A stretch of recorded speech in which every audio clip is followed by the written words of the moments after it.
दोस्तों, स्वागत है आपका एक बार फिर से। मैं हूं आपका दोस्त डॉक्टर ए के जैन।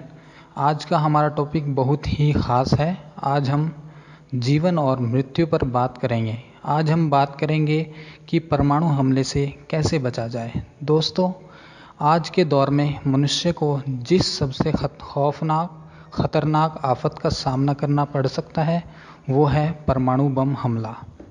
ज़रा सोचिए, अगर आपके शहर पर परमाणु बम गिरा दिया जाए तो आप क्या करेंगे? आप जिंदा रहेंगे या मौत आपको गले लगा लेगी? जी हाँ दोस्तों, आप जिंदा बच सकते हैं, मगर कैसे? इस वीडियो में आज हम यही जानेंगे कि परमाणु बम के संभावित हमले से कैसे बचा जाए। परमाणु बम हमले का खतरा ज़्यादा कहाँ है, आइए जानें। देश की राजधानी, आवश्यक फौजी छावनियाँ, बड़े शहर और ज़्यादा आबादी वाले इलाके परमाणु हमले का पहला निशाना होते हैं। परमाणु हमला युद्ध में हमेशा आखिरी विकल्प होता है, इसलिए अपने देश और विदेश की घटनाओं से हमेशा परिचित रहें। आप परमाणु हमले और उसके असर से सिर्फ इस हालत में बच सकते हैं यदि आपके पास एक मजबूत और सुरक्षित पनाहगाह मौजूद हो। सुरक्षित और बेहतरीन पनाहगाह ज़मीन से कम 10 फीट नीचे तलघर के समान होगी। ज़मीन पर भी पनाहगाह बनाई जा सकती है, फिर भी वह होने वाली सारी बर्बादी को नहीं रोक सकेगी। ज़मीन पर बनाई जाने वाली पनाहगाह इमारती पत्थरों से बनाई जानी चाहिए। यदि सामान्य ईंटें और कंक्रीट का उपयोग करना हो तो फिर ईंटों की एक के बजाय 4 परतें लगाई जाएं। अब इस पनाहगाह में क्या क्या सामान की ज़रूरत होगी? अपने तलघर या पनाहगाह में हर समय इतना सामान स्टोर रखें जो 2 से 3 सप्ताह के लिए काफ़ी हो। 1 टन पैक खाना, जिसमें मांसाहार की कोई भी वस्तु शामिल ना हो, बल्कि सब्जियां, फल हों, ताकि फूड पॉइजनिंग से ज़्यादा होने वाली मुसीबत से बचा जा सके।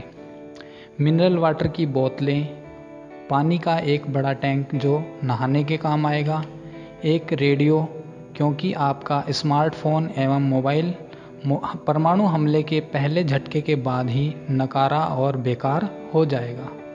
कपड़ों के एक्स्ट्रा जोड़े, किताबें जो कई दिन ज़मीन के नीचे आपको समय गुजारने में आपकी साथी रहेंगी। फर्स्ट एड किट, दवाइयाँ जिनमें बुखार, सर दर्द, जिस्म दर्द की गोलियाँ, नींद की गोलियाँ भी, क्योंकि आप उस परमाणु हमले के बाद ठीक से सो नहीं पाएंगे। कई सारी बैटरीज जो फुल चार्ज हों या फिर बिजली का किसी प्रकार का इंतज़ाम, और टॉर्च। पोटेशियम आयोडाइड की गोलियां धमाके के पहले दिन इस्तेमाल करें। Penicillin, potassium pain killer, septic antiseptic spray यदि परमाणु हमला हो जाए।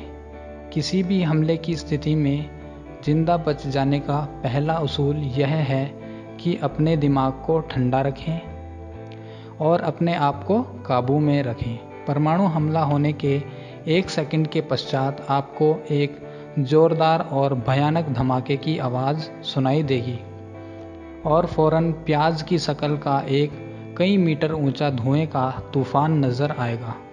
फौरन समझ जाइए कि यह परमाणु हमला है। अब अपनी जान बचाने का संघर्ष शुरू कर दीजिए। परमाणु तबाही के 3 भाग हैं: शुरुआती धमाका, फॉलआउट, तबाहकार तूफान। शुरुआती धमाके में क्या होगा, आइए जानते हैं। अगर परमाणु बम आपकी लोकेशन के 1.5 मील के अंदर गिराया गया है तो फौरन ईश्वर को याद कर लें, और बैठे हैं तो खड़े हो जाइए। अगले 3 सेकंड के अंदर अंदर आपका अस्तित्व भाप बनकर उड़ जाएगा। अगर परमाणु हमले से आपकी लोकेशन 1.5 मील से दूर है तो आप बच सकते हैं। पहला धमाका सुनाई देने के बाद आपके पास ज़्यादा से ज़्यादा 5 सेकंड हैं। धमाके की विरुद्ध दिशा में किसी भी ठोस चीज़, दीवार या गहरी जगह पहुँचें। ज़मीन पर उल्टा लेट जाएं, अपने दोनों हाथ सिर पर रखते हुए कानों को ढांप लें और टांगें क्रॉस कर लें। इसी के चलते आपको एक और ज़ोरदार धमाका सुनाई देगा जो पहले धमाके से 100 गुना ज़्यादा ताकतवर होगा और इससे ज़मीन में भूकंप जैसी स्थिति या ज़ोरदार कंपन पैदा होगा। बधाई हो, आप शुरुआती धमाके से बच निकले। धमाका सुनाई देने के 2 से 3 सेकंड में उठ खड़े हों और अपनी पनाहगाह या तलघर की तरफ भागो। फॉल आउट क्या है, आइए यह भी जानें। पहले धमाके में सैकड़ों इमारतें धुआं बनकर उड़ जाएंगी, जिनका मलबा बारिश के समान बरसेगा और साथ ही विस्फोट से भरे उल्का पार्टिकल्स की बारिश भी शुरू हो जाएगी। धमाके की तरफ हरगिज़ मुड़कर ना देखें और फॉलआउट में गिरती चीज़ों से बचने की कोशिश करें। अगर आप सही सलामत पनाहगाह या तलघर तक पहुंच गए हैं तो बधाई हो, आप फॉलआउट से बच निकले। पनाहगाह के अंदर घुसते ही एक पल की देर किए बिना अपने सारे कपड़े उतार दें, क्योंकि फॉलआउट के दौरान यह बड़ी संख्या में उल्का पार्टिकल्स को चूस चुका होगा। इसके बाद यदि आप जख्मी हैं तो फर्स्ट एड किट का उपयोग करें और सही सलामत हैं तो तुरंत स्नान करें ताकि फॉल आउट के बचे खुचे असर से खुद को यथाशीघ्र बचा सकें। अब ज़मीन पर हर तरफ विनाशकारी तूफान है और आपको तलघर में कई दिन रहना है। याद रखें, कम से कम खाएं, जितना हो सके सोकर समय गुजारें, रेडियो सुनते रहें और बाहर की स्थिति से परिचित रहें। अपनी हिम्मत कभी ना हारें। अगले चंद दिन में आप रेडियो एस्टोस्टिक्स के शिकार हो सकते हैं, जिसमें आपको तेज़ बुखार, घुटन, उल्टियाँ हो सकती हैं। अब अपने पास मौजूद दवाइयों का उपयोग करें। परमाणु धमाके के ज़्यादा से ज़्यादा 5 दिनों के बाद मदद कार्य और फौजी दस्ते आपके इलाके में पहुंच जाएंगे।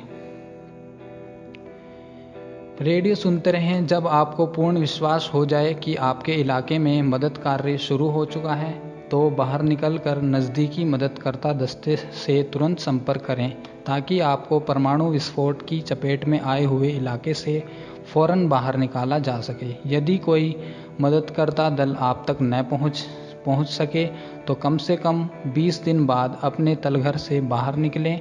अब तक तबाहकारी तूफान थम चुका होगा। तो दोस्तों, अगर आप किसी ऐसी जगह रहते हैं जो जगह फेमस है, जैसे राजधानी क्षेत्र, मिलिट्री एरिया, प्राचीन स्मारक जैसे ताजमहल या कोई और प्राचीन स्मारक, बड़े शहर या ज़्यादा आबादी वाले क्षेत्र, तो यह क्षेत्र परमाणु हमले के लिए रेड जोन में आते हैं। इसलिए चौकन्ने रहें और बताए गए पनाहगाह बनवा लें।